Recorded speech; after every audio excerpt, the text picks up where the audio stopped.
श्री शिवाय नमस्तुभ्यम। भोलेनाथ की कृपा आप सभी भक्तों पर हमेशा बनी रहे। आइए सुनते हैं आगे की कथा। आज का अध्याय है सदाचार, शौचाचार, स्नान, भस्म धारण, संध्या वंदन, प्रणव जप, गायत्री जप, दान, न्यायता, धनोपार्जन तथा अग्निहोत्र आदि की विधि एवं महिमा का वर्णन। ऋषियों ने कहा, सूत जी, अब आप शीघ्र ही हमें वह सदाचार सुनाइए जिससे विद्वान पुरुष पुण्य लोकों पर विजय प्राप्त कर लेता है।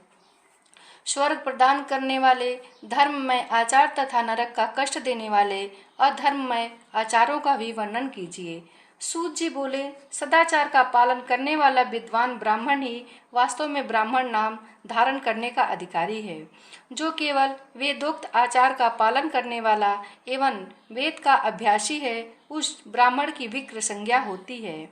सदाचार, वेदाचार तथा विद्या, इनमें से एक एक गुण से ही युक्त होने पर उसे द्विज कहते हैं।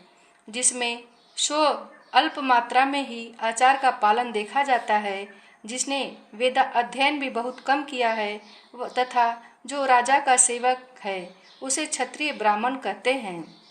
जो ब्राह्मण किसी तथा वाणिज्य कर्म करने वाला है और कुछ कुछ ब्राह्मण उचित आचार का भी पालन करता है, वह वैश्य ब्राह्मण है। तथा जो स्वयं ही खेत जोतता है, उसे शूद्र ब्राह्मण कहा गया है। जो दूसरों के दोष देखने वाला और परद्रोही है, उसे चांडाल द्विज कहते हैं। इसी तरह क्षत्रियों में भी जो पृथ्वी का पालन करता है, वह राजा है। दूसरे लोग राजतत्वहीन क्षत्रिय माने गए हैं। वैश्यों में भी जो धान्य आदि वस्तुओं का क्रय विक्रय करता है, वह वैश्य कहलाता है। दूसरों को वणिक कहते हैं। जो ब्राह्मणों, क्षत्रियों तथा वैश्यों की सेवा में लगा रहता है, वही वास्तव में शूद्र कहलाता है। जो शूद्र हल जोतने का काम करता है, उसे विशल समझना चाहिए। सेवा, शिल्प और कर्षण से भिन्न वृत्ति का आश्रय लेने वाले शूद्र दस्यु कहलाते हैं। इन सभी वर्णों के मनुष्यों को चाहिए कि वे ब्रह्म मुहूर्त में उठकर पूर्वाभिमुख हो, सबसे पहले देवताओं का, फिर धर्म का, अर्थ का, उसकी प्राप्ति के लिए उठाए जाने वाले क्लेशों का तथा आय और व्यय का भी चिंतन करें। रात के पिछले प्रहर को उस काल जानना चाहिए। उस अंतिम प्रहर का आधा या मध्य भाग है, उसे संधि कहते हैं। उस संधि काल में उठकर द्विज को मल मूत्र आदि का त्याग करना चाहिए। घर से दूर जाकर बाहर से अपने शरीर को ढके रखकर दिन में उत्तराभिमुख बैठकर मल मूत्र का त्याग करे। यदि उत्तराभिमुख बैठने में कोई परेशानी है तो दूसरी दिशा की ओर मुख करके बैठे। जल, अग्नि, ब्राह्मण आदि तथा देवताओं का सामना बचाकर बैठे। मल त्याग करके उठने पर फिर उस मल को न देखे। तदंतर जलाशय से बाहर निकले हुए जल से ही गुदा की शुद्धि करे अथवा देवताओं, पितरों तथा ऋषियों के तीर्थों में उतरे बिना ही प्राप्त हुए जल से शुद्धि करनी चाहिए। गुदा में 7, 5 या 3 बार मिट्टी लगाकर उसे धोकर शुद्ध करे। लिंग में ककोड़े के फल के बराबर मिट्टी लेकर लगाए और उसे धो दे, परंतु गुदा में लगाने के लिए 1 पसर मिट्टी की आवश्यकता होती है। लिंग की गुदा की शुद्धि के पश्चात उठकर अन्यत्र जाए और हाथ पैरों की शुद्धि करके 8 बार कुल्ला करे। जिस किसी वृक्ष के पत्ते से अथवा उसके पतले काष्ठ से जल के बाहर दतवन करना चाहिए, उस समय तर्जनी अंगुली का उपयोग न करे। यह दंत शुद्धि का विधान बताया गया है। तदंतर जल संबंधी देवताओं को नमस्कार करके मंत्र पाठ करते हुए जलाशय में स्नान करे। यदि कंठ तक या कमर तक पानी में खड़े होने की शक्ति न हो तो घुटने तक जल में खड़ा हो अपने ऊपर जल छिड़ककर मंत्रों उच्चारण पूर्वक स्नान कार्य संपन्न करे। विद्वान पुरुष को चाहिए कि वहां तीर्थ जल से देवता आदि का अंग तर्पण भी करे। इसके बाद धौत वस्त्र लेकर 5 कच्छ करके उसे धारण करे। साथ ही कोई उत्तरीय भी धारण कर ले, क्योंकि संध्या वंदन आदि सभी कर्मों में उसकी आवश्यकता होती है। नदी आदि तीर्थों में स्नान करने पर स्नान संबंधी उतारे हुए वस्त्र को वहां न धोए। स्नान के पश्चात विद्वान पुरुष भीगे हुए उस वस्त्र को बावड़ी में कुएं के पास अथवा घर आदि में ले जाए और वहां पत्थर पर, लकड़ी आदि पर, जल में या स्थल में अच्छी तरह धोकर उस वस्त्र को निचोड़े। को निचोड़ने से जो जल गिरता है, वह एक श्रेणी के पितरों की तृप्ति के लिए होता है। इसके बाद जाबाली उपनिषद में बताए गए मंत्र से भस्म लेकर उसे द्वारा त्रिपुंड लगाए। इस विधि का पालन न किया जाए, इसके पूर्व ही यदि जल में भस्म गिर जाए तो गिराने वाला नरक में जाता है। आपो ही अष्टाम इत्यादि मंत्र के इसे संधि प्रोक्षण करते हैं। आपो ही अष्टा इत्यादि मंत्र में 3 ऋचाएं हैं और प्रत्येक ऋचा में गायत्री छंद के 3-3 चरण हैं। इनमें से प्रथम ऋचा के 3 चरणों का पाठ करते हुए क्रमशः पैर, मस्तक और हृदय में जल छिड़के। दूसरी ऋचा के 3 चरणों को पढ़कर क्रमशः मस्तक, हृदय और पैर में जल छिड़के तथा तीसरी ऋचा के 3 चरणों का पाठ करते हुए क्रमशः हृदय, पैर और मस्तक का जल से प्रोक्षण करे। इसे विद्वान पुरुष मंत्र स्नान मानते हैं। किसी अपवित्र वस्तु से किंचित स्पर्श हो जाने पर, अपना श्वास ठीक न रहने पर, राजा और राष्ट्र पर भय उपस्थित होने पर तथा यात्रा काल में जल की उपलब्धि न होने पर, विवशता आ जाने पर मंत्र स्नान करना चाहिए। प्रातःकाल सूर्यास्त माँ मनुष्य अग्नि संबंधी अनुवाग से जल का आचमन करके पुनः जल से अपने अंगों का प्रोक्षण करें। मध्याह्न काल में भी आप पुनंतु इस मंत्र से आचमन करके पूर्ववत प्रोक्षण तथा मार्जन करना चाहिए। प्रातःकाल की संध्या उपासना गायत्री मंत्र का जप करके 3 बार ऊपर की ओर सूर्य देव को अर्घ्य देने चाहिए। ब्राह्मणों, मध्याह्न काल में गायत्री मंत्र के उच्चारण पूर्वक सूर्य को एक ही अर्घ्य देना चाहिए। फिर सायंकाल आने पर पश्चिम की ओर मुख करके बैठ जाए और पृथ्वी पर ही सूर्य के लिए अर्घ्य दे। प्रातःकाल और मध्याह्न के समय अंजलि में अर्घ्य जल लेकर अंगुलियों की ओर से सूर्य देव के लिए अर्घ्य दें। फिर अंगुलियों के छिद्र से ढलते हुए सूर्य को देखें तथा उनके लिए स्वतः प्रदक्षिणा करके शुद्ध आचमन करें। सायंकाल में सूर्यास्त से 2 घड़ी पहले की हुई संध्या निष्फल होती है, क्योंकि वह सायं संध्या का समय नहीं है। ठीक समय पर संध्या करनी चाहिए, ऐसी शास्त्र की आज्ञा है। यदि संध्या उपासना किए बिना 3 बीत जाए तो प्रत्येक समय के लिए क्रमशः प्रायश्चित करना चाहिए।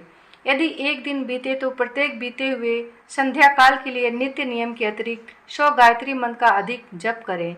यदि नित्य कर्म के लुप्त हुए 10 दिन से अधिक बीत जाए तो उसके प्रायश्चित रूप में 1 लाख गायत्री का जप करना चाहिए। यदि 1 मास तक नित्य कर्म छूट जाए तो पुनः अपना उपनयन संस्कार कराएं। अर्ध सिद्धि के लिए ईश, गौरी, कार्तिकीय, विष्णु, ब्रह्मा, चंद्रमा और यम का तथा ऐसे ही अन्य देवताओं का भी शुद्ध जल से तर्पण करे। फिर तर्पण कर्म को ब्रह्म अर्पण करके शुद्ध आचमन करे। तीर्थ के दक्षिण प्रशस्त मठ में, मंत्रालय में, देवालय में, घर में अथवा अन्य किसी नियत स्थान में आसन पर स्थिरता पूर्वक बैठकर विद्वान पुरुष अपनी बुद्धि को स्थिर करे और संपूर्ण देवताओं को नमस्कार करके पहले प्रणव का जप करने के पश्चात ही गायत्री मंत्र की आवृत्ति करे। प्रणव के अ, उ और म इन तीनों अक्षरों से जीव और ब्रह्मा की एकता का प्रतिपादन होता है। इस बात को जानकर प्रणव का जप करना चाहिए। जप काल में यह भावना करनी चाहिए कि हम तीनों लोगों की सृष्टि करने वाले, ब्रह्मा पालन करने वाले, विष्णु संहार करने वाले, रुद्र की जो स्वयं प्रकाश चिन्मय है उपासना करते हैं। यह ब्रह्म स्वरूप ओंकार हमारी कर्म इंद्रियों और ज्ञान इंद्रियों की वृत्तियों की, मन की वृत्तियों को तथा बुद्धि वृत्तियों को सदा भोग और मोक्ष प्रदान करने वाले धर्म एवं ज्ञान की ओर प्रेरित करे। प्रणव के इस अर्थ का बुद्धि के द्वारा चिंतन करता हुआ जो इसका जप करता है वह निश्चय ही ब्रह्म को प्राप्त कर लेता है। अथवा अनुसंधान के बिना भी प्रणव का नित्य जप करना चाहिए। इससे ब्राह्मण तत्व की पूर्ति होती है। ब्राह्मण तत्व की पूर्ति के लिए श्रेष्ठ ब्राह्मण को प्रतिदिन प्रातःकाल 1,000 गायत्री मंत्र का जप करना चाहिए। मध्याह्न काल में 100 बार और सायंकाल में 28 बार जप की विधि है। अन्य वर्ण के लोगों को अर्थात क्षत्रिय और वैश्य को तीनों संध्याओं के समय यथासाध्य गायत्री जप करना चाहिए। शरीर के भीतर मूलाधार, स्वादिष्ठान, मणिपुर, अनाहत, आज्ञा और सहस्त्रार ये 6 चक्र हैं। इनमें मूलाधार से लेकर सहस्रतार तक 6 स्थानों में क्रमशः विद्येश्वर, ब्रह्मा, विष्णु, ईश, जीवात्मा और परमेश्वर स्थित हैं। इन सब में ब्रह्म बुद्धि करके इनकी एकता का निश्चय करे और वह ब्रह्म मैं हूँ ऐसी भावना पूर्वक प्रत्येक श्वास के साथ सो अहम का जप करे। उन्हीं विद्येश्वर आदि की ब्रह्मांड में आदि में तथा इस शरीर से बाहर भी भावना करे। प्रकृति के विकारभूत महतत्व से लेकर पंचभूत पर्यंत तत्वों से बना हुआ जो शरीर है, ऐसे सहस्रों शरीरों का एक एक क्रम से अतिक्रमण करके जीव को धीरे धीरे परमात्मा से संयुक्त करे। यह जप का तत्व बताया गया है। 100 अथवा 28 मंत्रों के जप से उतने ही शरीरों का अतिक्रमण होता है। इस प्रकार जो मंत्रों का जप है, इसी को आदि क्रम से वास्तविक जप जानना चाहिए। सहस्र बार किया हुआ जप ब्रह्मलोक प्रदान करने वाला होता है, ऐसा जानना चाहिए। 100 बार किया हुआ जप इंद्रपद की प्राप्ति कराने वाला माना गया है। ब्राह्मणोत्तर पुरुष आत्मरक्षा के लिए जो स्व अल्प मात्रा में जप करता है, वह ब्राह्मण के कुल में जन्म लेता है। प्रतिदिन सूर्योपास्थान करके उपयुक्त रूप से जप का अनुष्ठान करना चाहिए। 12 लाख गायत्री का जप करने वाला पुरुष पूर्ण रूप से ब्राह्मण कहा गया है। जिस ब्राह्मण ने 1 लाख गायत्री का भी जप न किया हो, उसे वैदिक कार्य में न लगाएं। 70 वर्ष की अवस्था तक नियम पालन पूर्वक कार्य करे। इसके बाद गृह त्याग कर संन्यास ले ले। परिव्राजक या सन्यासी पुरुष नित्य काल प्रातः 12,000 प्रणव का जप करे। यदि एक दिन इस नियम का उल्लंघन हो जाए तो दूसरे दिन उसके बदले में उतरा मंत्र और अधिक जपना चाहिए और सदा इस प्रकार जप को चलाने का प्रयत्न करना चाहिए। यदि क्रमशः 1 मास आदि का उल्लंघन हो गया तो 1.5 लाख जप करके उसका प्रायश्चित करना चाहिए। इससे अधिक समय तक नियम का उल्लंघन हो जाए तो पुनः नए सिरे से गुरु से नियम ग्रहण करें। ऐसा करने से दोषों की शांति होती है, अन्यथा वह ररो नरक में जाता है। जो सकाम भावना से युक्त गृहस्थ ब्राह्मण है, उसी को धर्म अथवा अर्थ के लिए यत्न करना चाहिए।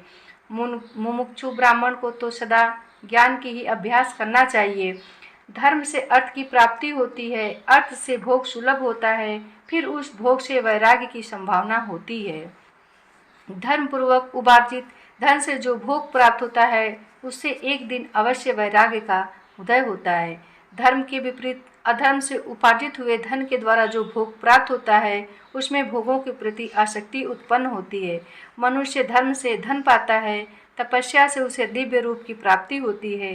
कामनाओं का त्याग करने वाले पुरुष के अंतःकरण की शुद्धि होती है। उस शुद्धि से ज्ञान का उदय होता है, इसमें संशय नहीं है। सत्ययुग में आदि में तप को ही प्रशस्त कहा गया है, किंतु कलयुग में द्रव्य साध्य धर्म अच्छा माना गया है। सत्ययुग में ध्यान से, त्रेता में तपस्या से और द्वापर में यज्ञ करने से ज्ञान की सिद्धि होती है, परंतु कलयुग में प्रतिमा की पूजा से ज्ञान लाभ होता है।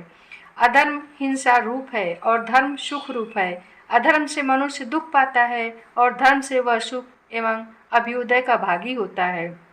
दुराचार से दुख प्राप्त होता है और सदाचार से सुख। अतः भोग और मोक्ष की सिद्धि के लिए धर्म का उपार्जन करना चाहिए। जिसके घर में कम से कम 4 मनुष्य हैं, ऐसे कुटुंबी ब्राह्मण को जो 100 वर्ष के लिए जीविका देता है, उसके लिए वह दान ब्रह्मलोक की प्राप्ति कराने वाला होता है। 1 सहस्त्र चंद्रायण व्रत का अनुष्ठान ब्रह्मलोकदायक माना गया है।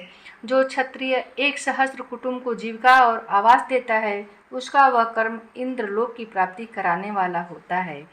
10,000 कुटुंबों को दिया हुआ आश्रय दान ब्रह्मलोक प्रदान करता है। दाता पुरुष जिस देवता को सामने रखकर दान करता है, अर्थात वह दान के द्वारा जिस देवता को प्रसन्न करना चाहता है, उसी का लोक उसे प्राप्त होता है। यह बात वेदवेत्ता पुरुष अच्छी तरह जानते हैं। धनहीन पुरुष सदा तपस्या का उपार्जन करे, क्योंकि तपस्या और तीर्थ सेवन से अच्छे सुख पाकर मनुष्य उसका उपभोग करता है।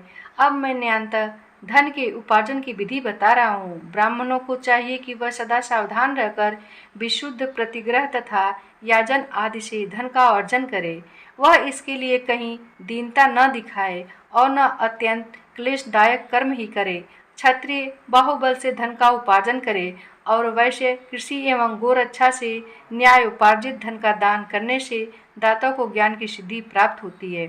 ज्ञान सिद्धि द्वारा सब पुरुषों को गुरु कृपा मोक्ष सिद्धि सुलभ होती है।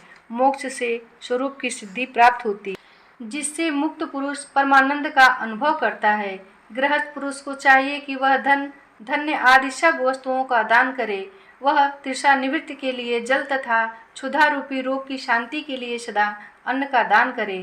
खेत धान्य कच्चा अन्न तथा भक्ष्य भोज्य लेह और चौष्य, ये 4 प्रकार के सिद्ध अन्न दान करने चाहिए, जिसके अन्न को खाकर मनुष्य जब तक कथा श्रवण आदि सत्कर्म का पालन करता है, उतने समय तक उसके लिए हुए पुण्य फल का आधा भाग दाता को मिल जाता है। इसमें संशय नहीं है।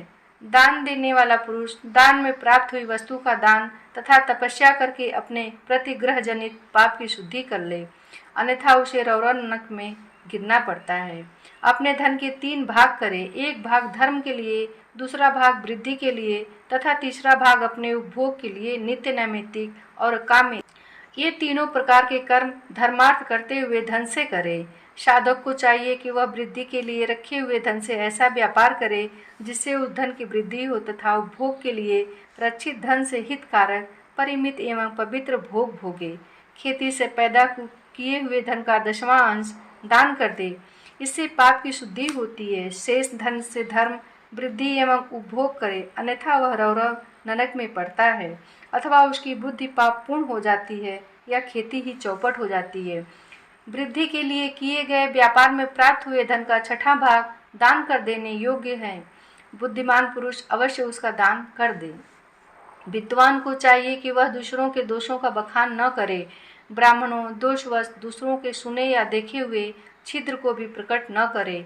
विद्वान पुरुष ऐसी बात न कहे जो समस्त प्राणियों के हृदय में रोष पैदा करने वाली हो। ऐश्वर्य की सिद्धि के लिए दोनों संध्याओं के समय अग्निहोत्र कर्म अवश्य करे। जो दोनों समय अग्निहोत्र करने में असमर्थ हो, वह एक ही समय सूर्य और अग्नि को विधि पूर्वक दी हुई आहुति से संतुष्ट करे। चावल, धान्य, घी, फल, कंद तथा हविष्य इनके द्वारा विधि पूर्वक अस्थाली पाक बनाए तथा यथोचित रीति से सूर्य और अग्नि को अर्पित करे। यदि हविष्य का अभाव हो तो प्रधान होम मात्र करे। सदा सुरक्षित रहने वाली अग्नि को विद्वान पुरुष अजस्र की संज्ञा देते हैं, अथवा संध्या काल में जप मात्र या सूर्य की वंदना मात्र कर ले। आत्मज्ञान की इच्छा वाले तथा धनार्थी पुरुषों को भी इस प्रकार विधिवत उपासना करनी चाहिए। जो सदा ब्रह्म यज्ञ में तत्पर होते हैं, देवताओं की पूजा में लगे रहते हैं, नित्य अग्नि पूजा एवं गुरु पूजा में अनुरक्त होते हैं तथा ब्राह्मणों को तृप्त किया करते हैं, वे सब लोग स्वर्ग लोक के भागी होते हैं। दोस्तों, आगे की कथा अगली वीडियो में